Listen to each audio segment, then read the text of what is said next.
Haribol, Namaste. Welcome again to the Christian book reading. My name is Janapati Das. So very happy to have you here today. Thank you for tuning in again. Please accept my most humble obeisances. And as always, I request that you go to my YouTube channel if you haven't already. Like and subscribe to my channel. Like the videos, make comments, share them.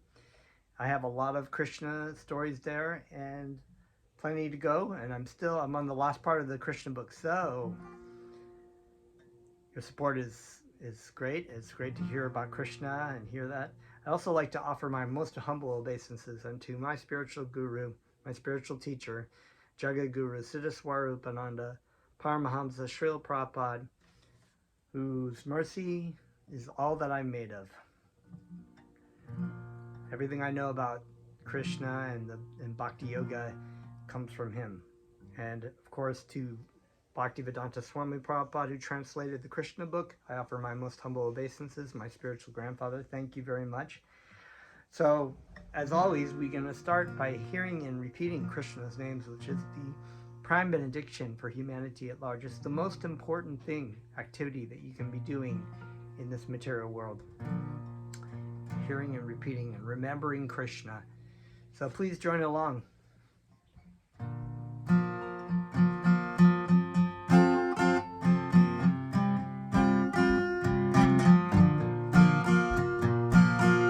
Namo Siddha Swarupananda Paramahamsa Namine Gaurakaruna Swarupaya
Hare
Bible.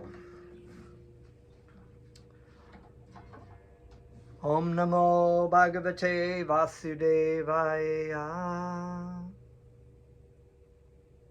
Krishna. Thank you so much for tuning in again. If you recall from our last story, we were reading the wonderful story. All of Krishna's stories are wonderful, of course, but the story of Krishna and the Sudama Brahmin, which had so many wonderful lessons about our dedication to Krishna and many things, many lessons. So if you haven't listened to that, I recommend going back and listening to those chapters. Today, we are going to read a new chapter, and we are actually coming towards the end. I think that we're in the last section of the Krishna book, which is, I think, what is it? This is 21. Okay, so about 9 more chapters of the Christian book. It's been a 3-year process, actually, but, we're coming towards the end of it. And the next videos I'm going to be doing are on the Bhagavad Gita, so that'll probably take me another 5 years or so. But stay tuned for those. That should probably be ready, I would guess, probably at this rate, maybe a couple months, maybe May or June or something. So this chapter is called Lord Krishna and Balarama Meet the Inhabitants of Vrindavan. So Krishna and Balaram, having gone off to Dwarka and had their pastimes there, now are returning to Vrindavan. Although the great sages and great teachers have said that actually Krishna and Balaram have never leave Vrindavan. That actually their expansions went to Dwarka. So there we go. Once upon a time, while Lord Krishna and Balaram were living peacefully in the great city of Dwarka, there was a rare occasion of a full solar eclipse, such as takes place at the end of every kalpa, or day of Brahma. At the end of every kalpa, the sun is covered by a great cloud, and incessant rain covers the lower planetary systems up to Svarga Loka. By astronomical calculations, people were informed about this great eclipse prior to its taking place, and therefore everyone, both men and women, decided to assemble at the holy place in Kurukshetra known as Samanta Panchaka. So Kurukshetra, of course, Kshetra is a field, and there's a reference to Kshetra in the Bhagavad Gita about the field of activity, which is a different kind of field. But Kshetra and Kurus is the area of the Kurus.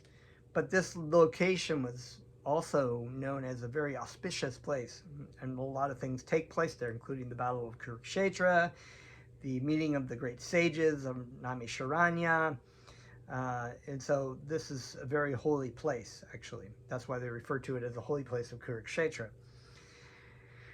The Samanta Panchaka pilgrimage site is celebrated because Lord Parashuram performed great sacrifices there after having killed all the Kshatriyas in the world 21 times. So another incarnation of Lord Krishna, right? Parashuram, and that's a pastime that's actually referred to in the Srimad Bhagavatam. Great work. I recommend reading this. This, of course, is the chapter 10, I think 10 or 11 of the Srimad Bhagavatam is the Krishna book. But I probably mentioned this before, but Bhaktivedanta Swami, when he translated it, when he wrote the Krishna book, he actually put he didn't think he was going to live long enough, because the Srimad Bhagavatam is very large. It's got like 12 cantos. And so he decided he would actually write about the Krishna's pastimes, but put all the philosophy of all the rest of the Srimad Bhagavatam in the Krishna book. So this came first. And of course, turns out he was able to translate most of it up to the 10th canto. Anyway, which I recommend reading. It actually took me like 20 years to read it. It's so big and so, it's an amazing work, actually. So, Parashurama killed all the Kshatriyas, and their accumulated blood flowed like a stream. Oh, and their accumulated blood flowed like a stream, the Kshatriyas, right? There's a backstory to that too also. Lord Parashurama dug 5 big lakes at Samanta Panchaka and filled them with this blood. Lord Parashurama is Vishnu Tattva, as stated in the Ishopanishad.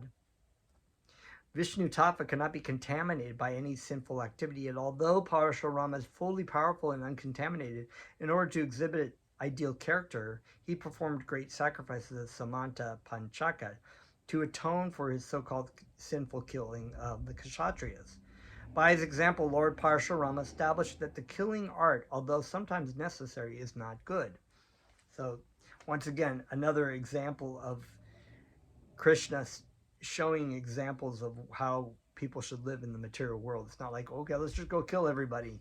Most wars actually, although, there are justifications in war, in the age of Kali Yuga, war is not really fought for noble causes at all. Usually for money, money, land. People make a lot of money from it, of course. Lord Parashurama considered himself culpable for the sinful killing of the Kshatriyas. Therefore, how much more are we culpable for such abominable, unsanctioned acts? Thus, killing all of living entities is prohibited from time immemorial all over the world. And this is, we have the 10 Commandments, thou shalt not kill. It's a pretty general statement, but we understand, and, many times the atheist will say, well, you have this thing, thou shalt not kill, and yet people kill, there's killing in the Bible, but that's a different kind of thing. This is why it's specified as, in general, killing is not accepted. But in the case of like the Battle of Kurukshetra, millions of people were killed. But that was sanctioned by Krishna because Krishna's had a pastime of eradicating the unwanted Kshatriya presence. Just like in his incarnation as Parashuram, he killed the Kshatriyas 21 times over. So Krishna has his means and ways. Sometimes it's necessary to kill. As a Kshatriya, you have to do that. But in general, they're stating here that the killing, unnecessary killing, is prohibited. Taking advantage of the occasion of the solar eclipse, all important persons visited the holy place of pilgrimage. Some of the important personalities are mentioned as follows.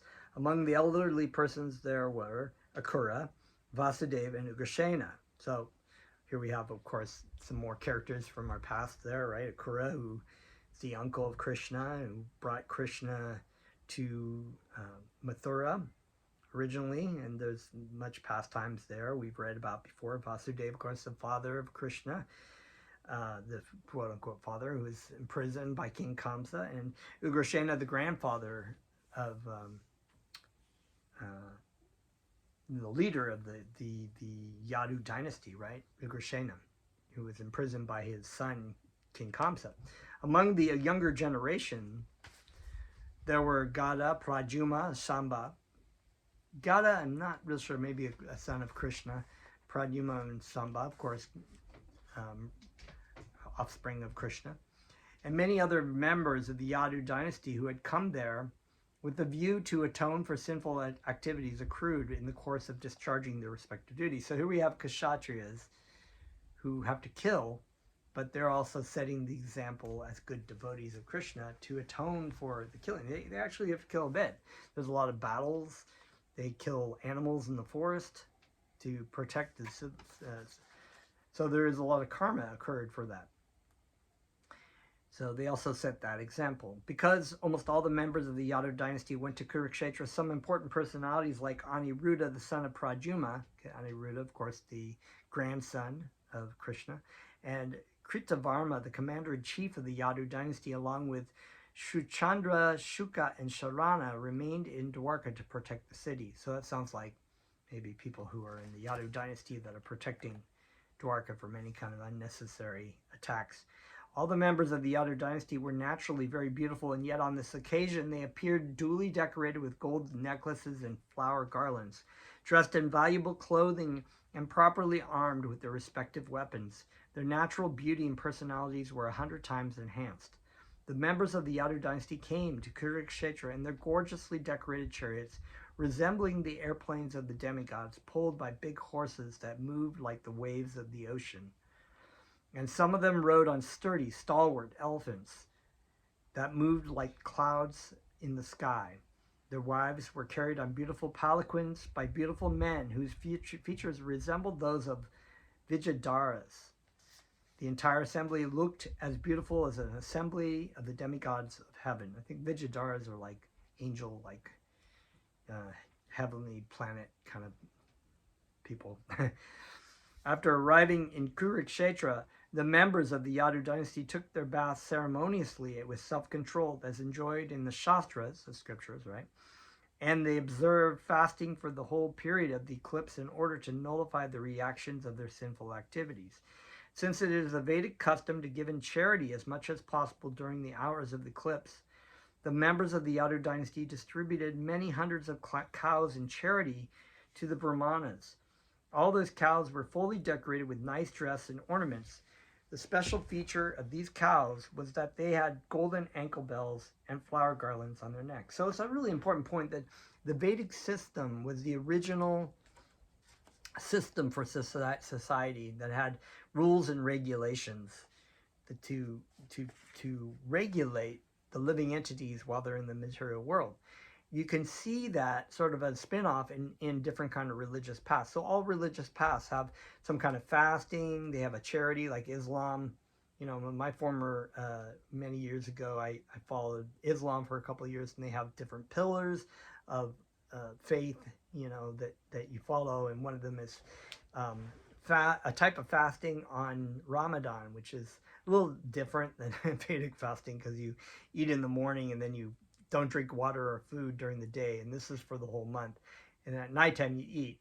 So it's not, I don't think like Ayurvedically it's a very healthy way of eating, but they do have this fun fasting. So it's like controlling the senses, focusing on spiritual matters, right?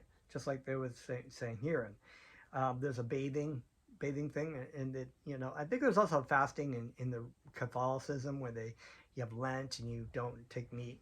There's different examples of these kinds of things, but you know, the bathing, you do a bathing kind of thing before praying salat in Islam, and so this idea of like purifying the body, but also symbolically purifying yourself. So the civilizations and the religions that came after it, you know, they have these different kinds of rules and regulations. The people without religious ceremonies don't follow anything, so they just go all hog wild, whatever goes. After arriving in Kurukshetra, the members of the Yadu dynasty took their okay, so I read that. All the cows were fully decorated with nice dress and ornaments. The special features of these cows was that they had golden ankle bells and flower garlands on their necks. So that people take care of the cows. It's not like we milk all the milk out of them and run them through factory farms like we do nowadays in the West. They were highly respected cows. Cows are highly respected. They're given to Brahmanas as gifts. They're loved by Krishna. So the slaughterhouses and the kinds of treatment, even though Krishna likes dairy, the treatment of cows is creating so much karma for people in this country. It's terrible. I think I looked at a system of maybe 70 million cows are killed a year or something. Maybe it's more than that. I don't know. A lot of animals. Maybe 13 billion animals killed a year for slaughterhouses. It's terrible. All the members of the Yadu dynasty again took their baths in the lake created by Lord Parashurama. After this, they sumptuously fed on brahmas with they fed the brahmanas. Sorry, that does say P. Oh no, that's an N. Okay, sorry. They sumptuously fed the Brahmanas with first-class cooked food, all prepared in butter. So here they're taking care of the Brahmanas, as is the Vedic system. According to the Vedic system, there are two classes of food. One is called raw food, and the other is called cooked food. Raw food does not include raw vegetables and raw grains, but food boiled in water, whereas cooked food is made in ghee. Chapatis, dal, rice, and ordinary vegetables are called raw foods, as are fruits and salads. But puris, kachuri, sangoshas, sweet balls, etc. are called cooked foods. Interesting. All the Brahmanas invited on that occasion by the members of the Yadu dynasty were fed sumptuously with cooked food. The ceremonial functions performed by the members of the Yadu dynasty externally resembled the ritualistic performances performed by the karmis. When a karmi performs some ritualistic ceremony, his ambition is sense gratification. Good position, good wife, good house, good children, or good wealth. But the ambition of the members of the Yadu dynasty was different. Their ambition was to offer perpetual faith and devotion to Krishna. All the members of the Yadu dynasty were great devotees. As such, after many births of accumulated pious activities, they were given the chance to associate with Lord Krishna. In order to take their baths in the place of pilgrimage at Kurukshetra, or observing the regulative principles during the solar eclipse, or feeding the Brahmanas in all their activities, they simply thought of devotion to Krishna. Their ideal, worshipable Lord was Krishna and no one else. So once again, the Vedic system is set up in a way that it's there to regulate a person's senses, especially for those people who want to engage in some kind of material gain. And you see this a lot in actually Hindu faith now. I've been to the temple and people pray to different demigods and incarnations of Krishna, like Lord Ramachandra. They pray to Durga, to Ganesh, whatever the demigod might be, for some kind of material, good wife, good, good life, a good job. It's kind of like similar to praying to God to have your football team win. So it's for a material benefit benediction, but that was set up in a way that was like, okay, this is for people who are like this. But the Yadu dynasty were actually, they understood what the ritualistic performances were for, and they knew that it was ultimately to come to Krishna. After feeding the Brahmanas, it is the custom for the host, with the permission, to accept prasadam. Thus, with permission of the Brahmanas, all the members of the Yadu dynasty took lunch. Then they selected resting places underneath big shadowy trees, and when they had sufficient rest, they prepared to receive visitors, among whom there were relatives and friends, as well as many subordinate kings and rulers. There were rulers of the Matsya province. Okay, I'm just going to read through some of these provinces. Ushinara province, Koshala province, Vidarbha province, Kuru province, Srinjaya province, Kamboja province, Kekaya province, and many other countries and provinces. Some of the rulers belonged to opposing parties, and some were friends. But above all, the visitors from Vrindavan were most prominent. The residents of Vrindavan, headed by Nanda Maharaj, had been living in great anxiety because of separation from Krishna and Balarama. Taking advantage of the solar eclipse, they all came to see their life and soul, Krishna and Balarama.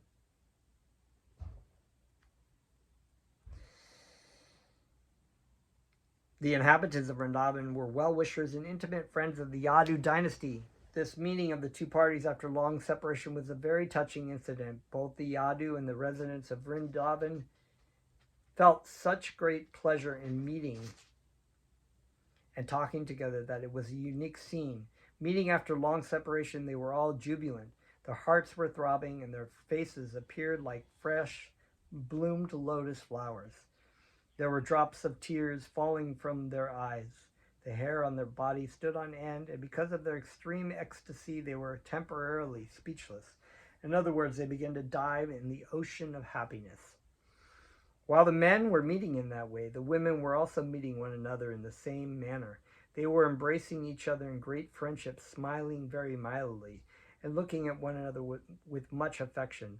When they were embracing each other in their arms, the saffron and kumkuma spread on their breasts was exchanged from one person to another, and they all felt heavenly ecstasy.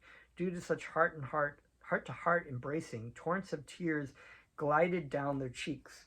The juniors were offering obeisances to the elders, and the elders were offering obeisances to their juniors. They were thus welcoming one another and asking after each other's welfare.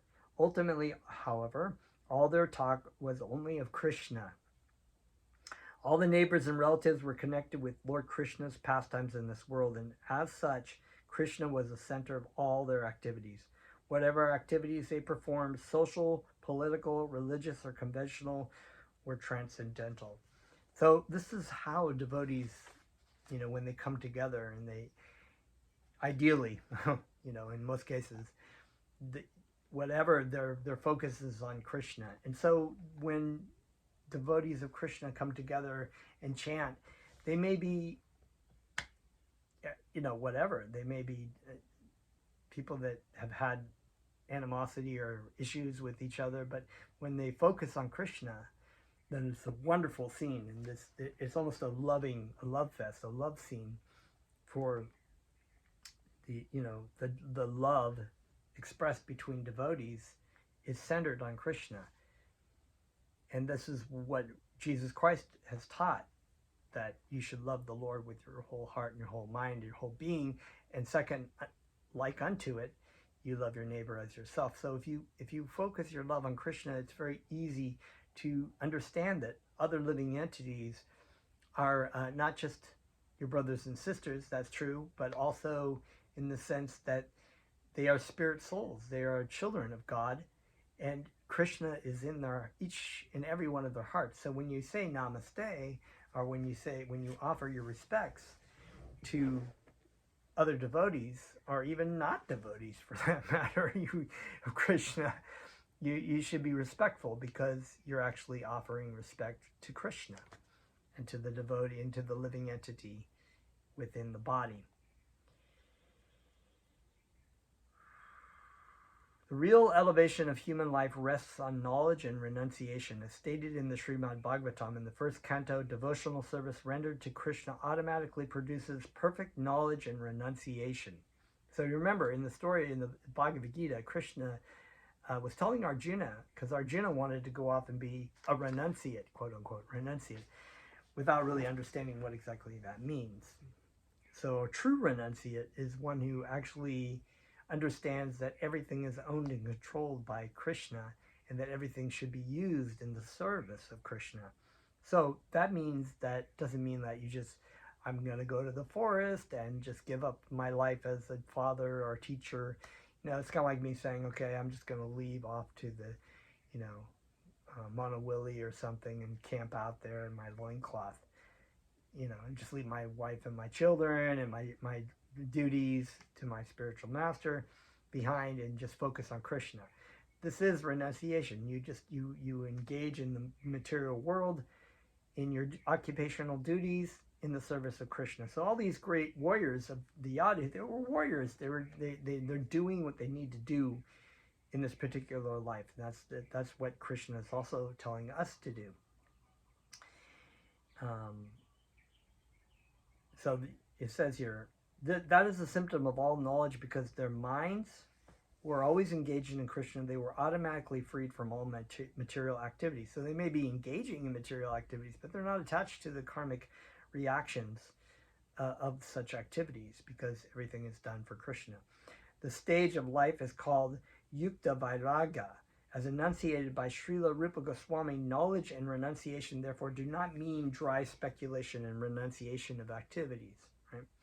Rather, one must start speaking and acting only in relationship with Krishna.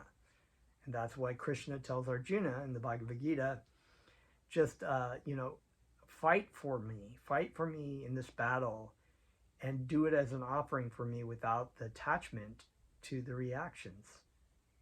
That is true renunciation. That is true service to Krishna. It's true work. True karma, or karma is translated, of course, as action. So our true action, our true karma, is the karma yoga, or the activities that is done in service to Krishna. In the meeting of Kurukshetra, Kunti Devi, right, the mother of the Pandavas, right, and Vasudeva, who were sister and brother, met after a long period of separation along with their respective sons and daughters-in-laws, wives, children, and other family members. By talking amongst themselves, they soon forgot all their past miseries, which were, if you read the Mahabharata, there's quite a story, a lot of austerities for both Vasudeva, Devaki, Kunti and the Pandava brothers and whatnot. Kunti Devi especially addressed her brother Vasudeva as follows: "My dear brother, I'm very unfortunate because not one of my desires has been fulfilled. Otherwise, how could it happen that although I have such a saintly brother as you, perfect in all respects, you did not inquire for me as how I was passing my days in a distressed condition of life?" It appears that Kunti Devi was remembering the miserable days when she had been banished along with her sons through mischievous plans of Dhritarashtra and Duryodhana. She continued, "My dear brother, I can understand that when province goes against someone, even one's nearest relatives also forget him. In such a condition, even one's father, one's mother, or one's own children will forget him. Therefore, my dear brother, I do not accuse you." Vasudeva replied to his sister, "My dear sister, do not be sorry and do not blame me in that way. We should always remember that we are only toys in the hands of Providence. Everyone is under the control of the Supreme Personality of Godhead. It is under his control only that all kinds of fruitive actions, and the resultant reactions take place. My dear sister, you know that we were very much harassed by King Kamsa, and by his persecutions we were scattered here and there. We were always full of anxieties. Only in the last few days have we returned to our own places by the grace of God." After this conversation, Vasudeva and Ugrasena received the kings who came to see them, and they sufficiently welcomed them all. Seeing Lord Krishna present on the spot, all the visitors felt transcendental pleasure and became very peaceful. Some of the prominent visitors were as follows: Bhimasena, Dronacharya, Dhritarashtra, Duryodhana, and Gandhari along with her sons, King Yudhishthira along with his wife, and the Pandavas along with Kunti, Srinjaya, Vidura, Kripacharya, Kunti Bhoja, Virat, King Naganyit, Purujit, Drupada, Shalya, Dhrishtaketu, the king of Kashi, Damagosa, Vishalaksha, the king of Matila, the king of Madras, formerly known as Madra, the king of Kakaya, Yudhamanu, Susharma, Balika, and along with his sons and many other rulers who were subordinate to King Yudhishthira. So this is obviously before the battle. So some of the stories sort of jumped back here because you can see Duryodhana is still present. The battle of Kurukshetra has not yet taken place. And so when they saw Lord Krishna with his thousands of queens, they became fully satisfied at the sight of such beauty and transcendental opulence. All who were there personally visited Lord Balarama and Krishna, and being properly welcomed by the Lord, they began to glorify the members of the Yadu dynasty, especially Krishna and Balaram.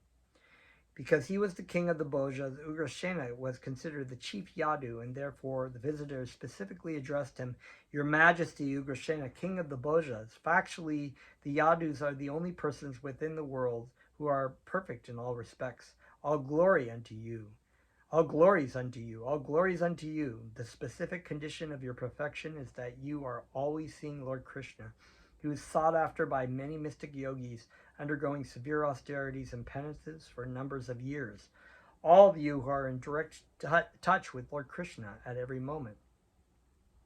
All the Vedic hymns are glorifying the Supreme Personality of Godhead, Krishna. Though Ganges water is considered sanctified because of its being the water that used to wash the lotus feet of Lord Krishna. The Vedic literatures are nothing but the injunctions of Lord Krishna. The purpose of study of all the Vedas is to know Krishna. Therefore, the words of Krishna and the message of his pastimes are always purifying. By the influence of time and circumstances, all the opulences of this world have become almost completely wiped out. But since Krishna has appeared on this planet, all auspicious features have again appeared due to the touch of his lotus feet. Because of his presence, all our ambitions and desires are gradually being fulfilled. Your Majesty, King of the Bhojas, you are related with the Yadu dynasty by matrimonial relationship and by blood relationship also. Also, no, sorry. As a result, you are constantly in touch with Lord Krishna, and you have no difficulty in seeing him at any time. Lord Krishna moves with you, talks with you, sits with you, rests with you, and dines with you. The Yadus appear to be always engaged in worldly affairs, which are considered to lead the royal road to hell, but due to the presence of Lord Krishna, the original personality of Godhead in the Vishnu category, who is omniscient, omnipresent, and omnipotent, all of you are factually relieved from all material contamination and are situated in the transcendental position of liberation and Brahman existence. Pretty amazing. When they heard that Krishna would be present in Kurukshetra because of the solar eclipse, the residents of Vrindavan, headed by Nanda Maharaj, had also decided to go there, and therefore all the members of the Yadu dynasty were attending. King Nanda, accompanied by his coward men, had loaded all the necessary paraphernalia on bullock carts, and all of the Vrindavan residents had come to Kurukshetra to see their beloved sons, Lord Balaram and Lord Krishna.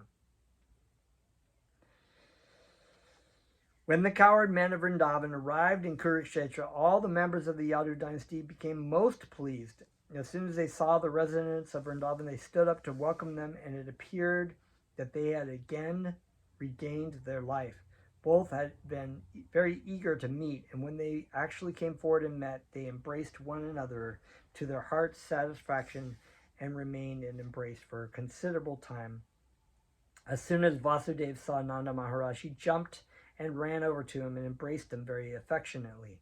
Vasudeva began to narrate his past history, how he had been imprisoned by King Kamsa, how his babies had been killed, and how immediately after Krishna's birth he had carried him to the place of Nanda Maharaj, and how Krishna and Balaram had been raised by Nanda Maharaj and his queen, Yashoda, as their own children.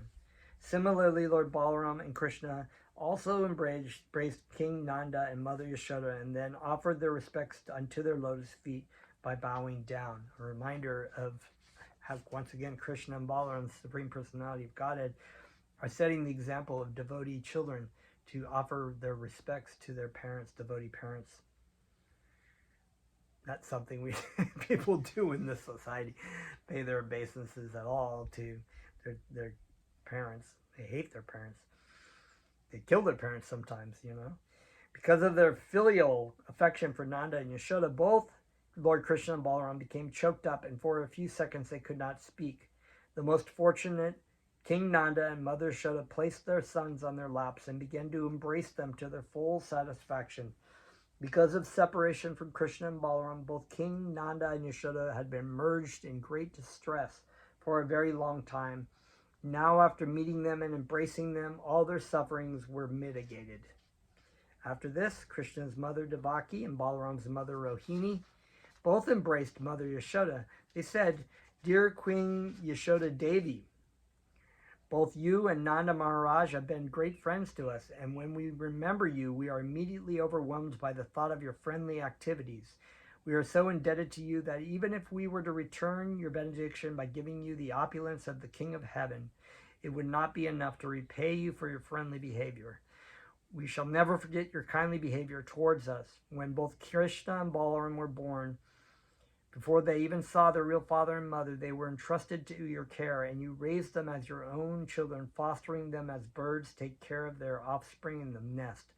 You have nicely fed, nourished, and loved them, and have performed many auspicious religious ceremonies for their benefit. Actually, they are not our sons. They belong to you.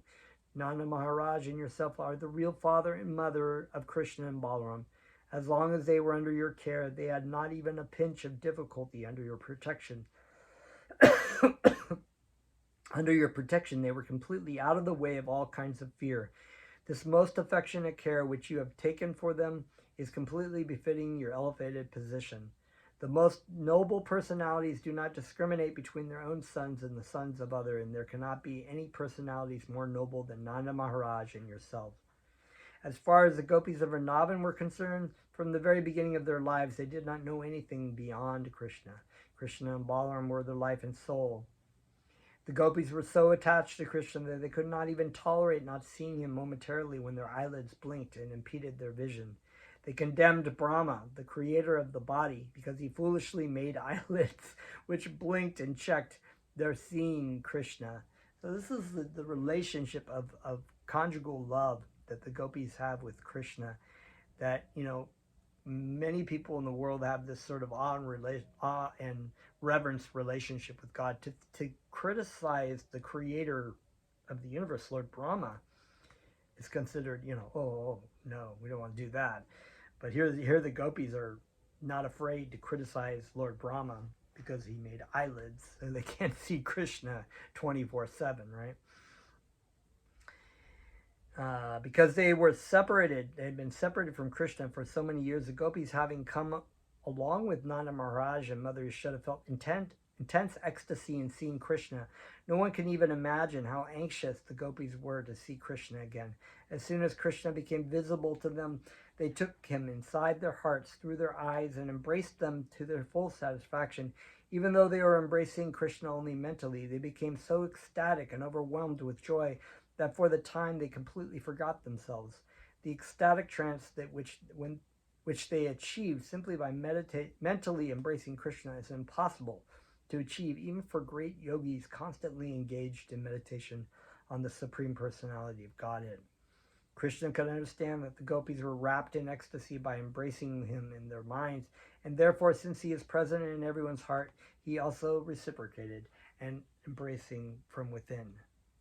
The embracing from within. Lord Krishna was sitting with his mother, Yashoda, and his other mothers, Devaki and Rohini. But when the mothers engaged in talking, he took the opportunity and went to a secluded place to meet the gopis. As soon as he approached the gopis, the Lord began to smile, and after embracing them and inquiring about their welfare, he began to encourage them, saying, "My dear friends, you know that both Lord Balarama and myself left Vrindavan just to please our relatives and family members. Thus we were long engaged in fighting with our enemies, and were obliged to forget you, who were so much attached to me in love and affection. I can understand that by this action I have been ungrateful to you, but still I know you are faithful to me. May I inquire if you have been thinking of us, although we have had to leave you behind? My dear gopis, do you now dislike remembering me, considering me to have been ungrateful to you? Do you take my misbehavior with you very seriously?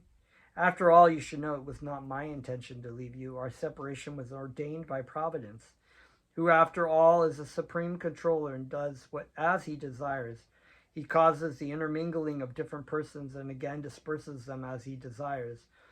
Sometimes we see that due to the presence of cloud and strong winds, the atomic particles of dust and broken pieces of cotton are intermingled together, and after a strong wind subsides, all the particles of dust and cotton are again separated, scattered in different places. Similarly, the Supreme Lord is the creator of everything. The object which we see are different manifestations of his energy. By his supreme will, we are sometimes united and sometimes separated. We can therefore conclude that ultimately we are absolutely dependent on his will. So another analogy in that, of course, is our as devotees or as living entities, we come together, and there's this analogy of sticks or logs in a river, and they sometimes get stuck together and they float down the river, and then they eventually separate. So the same kind of idea that by the power of Maya Devi, by the power of the material energy, we are constantly moving through the material world, coming together, having families, having situations, and then disbanding and going into another form of life at the time of death. And the only means by getting out of this and coming to our original source, our original home, is by loving remembrance of Krishna. So, and of course by the mercy of our spiritual master, our Guru Dev.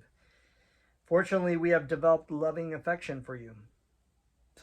Fortunately, you have developed loving affection for me, which is the only way to achieve the transcendental position of association with me. Any living entity who develops such unalloyed devotion of affection for me certainly at the end goes back to home, back to Godhead. In other words, unalloyed devotional service and affection for me are the cause of supreme liberation. So basically what I was saying, Bhaktivedanta summarizes that very, very beautifully.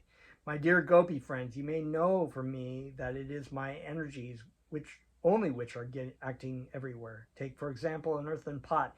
It is nothing but a combination of earth, water, air, fire, and sky. It is always the same physical composites, whether in its beginning, during its existence, or after its annihilation. When it is created, the earthen pot is made of earth, water, fire, air, and sky. While it remains, it is the same in composition, and when it is broken and annihilated, its different ingredients are conserved in different parts of the material energy. So this is a very general scientific term that matter is constantly forming and disbanding as we go. So the things we eat go into our body, the particles of the matter through the nutrients make up our body, our other used up things are being expelled through our body. They go into the ground. Other living entities and other minerals take up other kinds of minerals. So it's a constant flow. So the things, that's why there's that joke that says that, we literally throw our money down the toilet buying groceries, because it's like you eat it and you expel it eventually. So, my dear Gopi friends, you may know from me that, okay, so I read that. Similarly, at the creation of this cosmic manifestation during its maintenance and after its dissolution, everything is but a different manifestation of my energy. And because the energy is not separated from me, it is to be concluded that I am existing in everything. Krishna is present everywhere through his different diverse energies, and all of his energies are his. In the same way, the body of the living being is nothing but a composition of the 5 elements: earth, water, fire, air, ether. Earth, water, fire, air, ether. Yeah, those are the gross material elements, right? As stated in the 7th chapter of the Bhagavad Gita. And the living entity embodied in the material condition is also part and parcel of me. So in our true forms as spirit souls, we are part and parcel of Krishna. A living entity is imprisoned in the material condition on account of his false conception, ahankara, right, the false ego, false conception of himself as a supreme enjoyer. So, I, me, mine, we're all in this material world for our own enjoyment. That's why Krishna gives us this attempt to try to satisfy that. This false ego of the living entity is the cause of his imprisonment in material existence. As a supreme absolute truth, I am transcendental to the living entity as well as to its material embodiment. These two energies, material and spiritual, are both acting under my supreme control. My dear gopis, I request that instead of being so afflicted, you try to accept everything with a philosophical attitude, that you will understand that you are always with me and that there is no cause of limitation in our being separated from one another. Beautiful. The important instruction of Lord Krishna's to the gopis can be utilized by all devotees engaged in Krishna consciousness. The whole philosophy is considered on the basis of the inconceivable simultaneous oneness, achinta bheda tattva, and difference. In Bhagavad Gita, the Lord says that he is present everywhere in his impersonal feature. Everything is existing in him, but still he is not personally present everywhere. The cosmic manifestation is nothing but a display of Krishna's energy. And because the energy is not different from the energetic, nothing is different from Krishna. When this absolute consciousness, Krishna consciousness, is absent, we are separated from Krishna. But fortunately, if this Krishna consciousness is present, then we are not separated from Krishna. The process of devotional service is the revival of Krishna consciousness.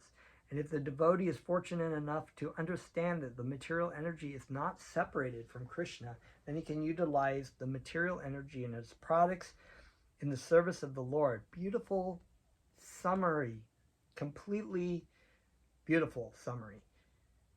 That's something that we have to remember, that oftentimes people will think, oh, the material energy it's evil, like the the yogi who sees a $20 bill on the ground and goes, oh, that's going to make me attached to the material world.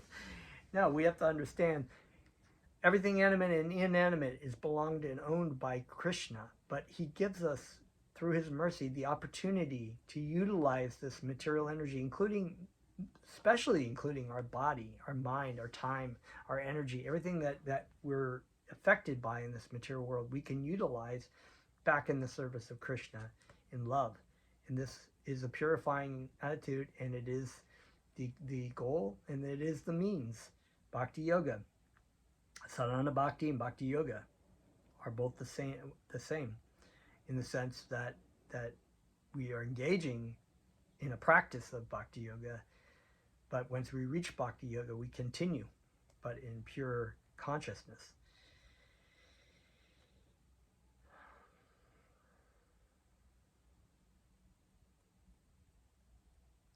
I lost my place. But in the absence of Krishna consciousness, the forgetful living entity, although part and parcel of Krishna, falsely puts himself in the position of the enjoyer of the material world, and being thus implicated in material entanglement is forced by the material energy to continue his material existence. So engaging in the material energy, trying to utilize it to serve ourselves, keeps us in the material world. It keeps it is the material energy utilized, the Krishna's energy utilized for a purpose of giving us what we want, what we think we want, right? This is also confirmed in the Bhagavad Gita. Although a living entity is forced to act by the material energy, he falsely thinks that he is the all in all and the supreme controller, supreme enjoyer. So this comes in different degrees. Some people are straight up like, I am God, and they're impersonalists. And many other people are just like, oh, I don't think I'm God, but it is about me, which is really just saying I'm God. If the devotee knows perfectly that the Arka Vigraha, or deity form of Lord Krishna in the temple, is exactly the same as Satchidananda Vigraha, as Krishna himself. So that is Vigraha, of course, is the spiritual form, Satchidananda, a bliss in knowledge, right? And an eternal spiritual form of bliss and knowledge. So Krishna is Satchidananda Vigraha. His spiritual form is him, right? It is his body. Our material body is not Satchidananda Vigraha, but us as a Jivatma is Satchidananda Vigraha. So we do have a spiritual form, which is a Jivatma. Then his service to the temple deity becomes direct service to the Supreme Personality of Godhead. Similarly, the temple itself, the temple paraphernalia, and the food offered to the deity are also not separate from Krishna. So everything becomes Krishna. It's like, everything that you're utilizing is non-different than Krishna, in the sense that it is Krishna's energy. It's just like, it's a prasad. It's like when you take something like a knife, it's metal, or like hot iron rod, right? It's made of iron, but when you stick it into the fire, it takes on the same quality as fire. Similarly, the activities, the material energy that we offer to Krishna in love and devotion takes on the same. This is prasad. It takes Krishna's mercy. It takes on the same energy as Krishna. So we can offer our food to Krishna, and utilizing that food is non-different than Krishna. So when we eat it, we're benefited spiritually. When we offer it, the offering is a means, the activity of bowing down, we're utilizing our body. Is so many examples that everything becomes non-different than Krishna by engaging in that activity. The gopis, having been instructed, one has to follow rules and regulation prescribed by the acharyas, and thus under superior guidance, Krishna realization is fully possible, even in this material existence. So we learn this from our Guru Dev, our spiritual master, who instructs us accordingly. The gopis, having been instructed by Krishna in this philosophy of simultaneous oneness and difference, remained always in Krishna consciousness, and thus became liberated from all material contamination. So once again, this is the beautiful thing of the relationship we have this relationship with Krishna. But not only that, the stories of the Srimad Bhagavatam and the story in the Bhagavad Gita, it's always about this relationship. It's always about someone, a spiritual master instructing a disciple about the matters, the absolute truth. And so even here, when you have pure devotees like the gopis, and many of the people in the stories, King Parikshit, Vidura, and Arjuna, these devotees were elevated devotees, but they took the position of being instructed to from other devotees. So the consciousness of the living entity who falsely presents himself as the enjoyer of the material world is called jiva kosha, which means imprisonment by the false ego. That's a beautiful analogy. We're imprisoned by our false ego. We think, oh yeah, I've got it going, I'm in control. No, your false ego's got you in jail. Not only the gopis, but anyone who follows these instructions of Krishna becomes immediately freed from the jiva kosha imprisonment. The person in full Krishna consciousness is always liberated from false egoism. He utilizes everything for Krishna service and is not at any time separated from Krishna. The gopis therefore prayed to Krishna, "My dear Krishna, from your navel emanated the lotus flower, which is the birth site of Brahma, the creator. No one can estimate your glories or your opulence, which therefore remain always a mystery even to the highest thoughtful men, the masters of all yogic power. The conditioned soul fallen in the dark well of this material existence can very easily, however, take shelter of the lotus feet of Lord Krishna. Thus his deliverance is guaranteed." The gopis continued, "Dear Krishna, we are always busy in our family affairs. We therefore request that you remain within our hearts as the rising sun, and that will be your greatest benediction." Beautiful. I love that. The gopis are always liberated souls because they are fully in Krishna consciousness. They only pretend to be entangled in household affairs in Vrindavan. In spite of their long separation, the inhabitants of Vrindavan, the gopis, were not interested in the idea of going with Krishna to his capital city, Dwarka. They wanted to remain busy in Vrindavan and thus feel the presence of Krishna in every step of their lives. They immediately invited Krishna to come back to Vrindavan. This transcendental emotional existence of the gopis is the basic principle of Lord Chaitanya's teaching. The Ratha Yatra festival observed by Lord Chaitanya, that's really, sorry, that's just very beautiful, is the emotional process of taking Krishna back to Vrindavan. Srimati Radharani refused to go with Krishna to Dwarka to enjoy his company in the atmosphere of royal opulence, but wanted to enjoy his company in the original Vrindavan atmosphere. Lord Krishna, being profoundly attached to the gopis, never goes away from Vrindavan, and the gopis and other residents of Vrindavan remain fully satisfied in Krishna consciousness. Wow, beautiful. Thus ends the Bhaktivedanta purport of the 3rd volume, 13th chapter of Krishna. Lord Krishna and Balarama meet the inhabitants of Vrindavan. Haribol. Let's chant.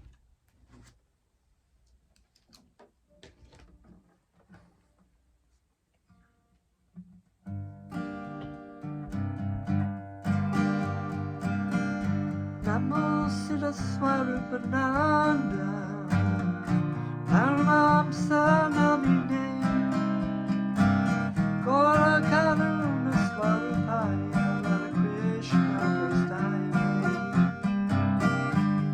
Namo Siddha Swarupananda Paramam Sanamine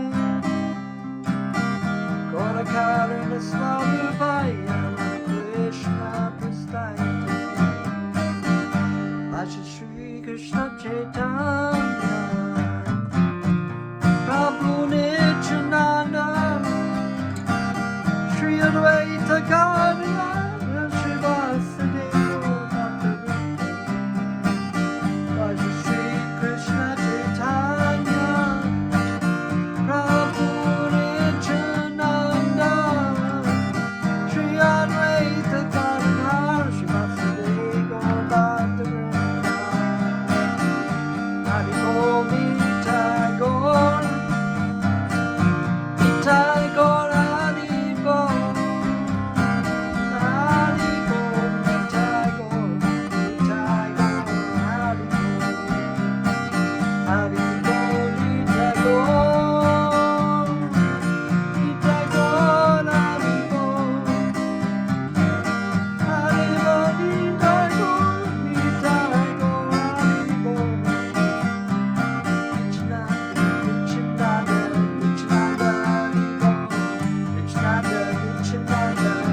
Haribo. Thank you so much for tuning in. Remember to like and subscribe to my channel, and we'll see you next time. Haribo.